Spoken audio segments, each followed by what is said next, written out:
Ngayong araw kakain nga pala tayo ng avocado ka-90s. Pinalatan ko na nga pala ito para diretso ko nang kainin. Ayan, kita nyo naman, fresh na fresh from the farm. Sobrang sarap niyan ka-90s. Siguradong maglalaway ka talaga ka-90s. Ayan sobrang sarap.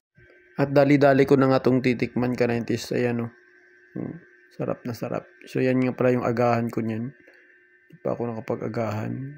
Tapos ito nga pala yung pangmalakasang bite natin ka-90s. So ayan sarap talaga. Mura ito nabili ko ka-90s. Mataas nga pala sa protina itong avocado ka-90s. Tsaka sa good fat. Alam nyo ba ka-90s na pag nakakain kayo ng avocado, matagal kayong magutom. Sa mga nagda-diet dyan, maganda to. Yan sobrang sarap talaga yan. Sarap ka-90s. Yan, isa pa Siyempre ka-90s, brown sugar. Yan, kasama talaga yan. Yan sarap talaga ka-90s. 3 avocado nga pala naubos ko dyan ka-90s. Sa isang kainan lang.